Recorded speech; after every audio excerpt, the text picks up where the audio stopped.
Hello, my name is Mitzi Lopez, and I will be presenting the importance of ethnic studies.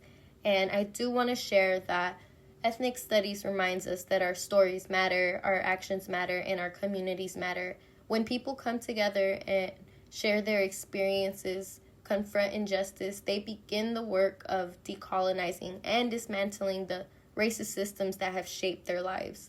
This collective work is what gives ethnic studies its purpose and power.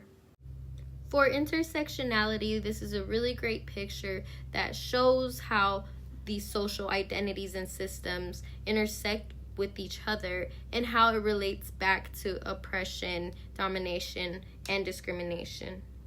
This is Captain Jennifer Peace at a GLAAD screening of Trans Military on Capitol Hill, where she talks about the importance of sharing the stories of trans people in the military.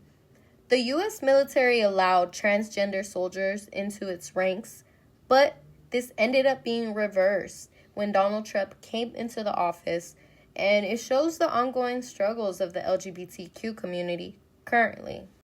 In the U.S., the median white household has way more wealth than the median Black or Latino household. This gap is caused by racist policies and systems to prevent wealth building for communities of color. When my cousin told me that it's better to stay in the hood because it's cheaper, I realized how it connects directly to the racial wealth gap. My cousin's comment shows that the places that we live are not just personal decisions, but outcomes of a larger racialized economic structure. When it comes to policing and state-sanctioned violence, I wanted to talk about how the state uses policing to control, punish, and harm marginalized groups. This is evident with ICE and how they target immigrant communities through raids, surveillance, and detention. This is Leticia Jacobo, who was scheduled to get picked up by her mom at jail.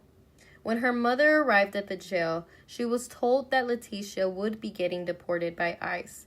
This was very confusing because Leticia Jacobo is a Native American woman. Her family started calling, emailing, and begging officials to stop this mistake. It was later shrugged off as a human error, a mix-up in the office. Despite this being considered a little mistake, which it isn't, Navajo Nation officials reported more than a dozen indigenous people in Arizona and New Mexico had been questioned or detained by federal immigration authorities. Social movements are what created ethnic studies. The power of communities coming together to fight for change by protesting, doing sit-ins and marches, empower people to transform society to a better place.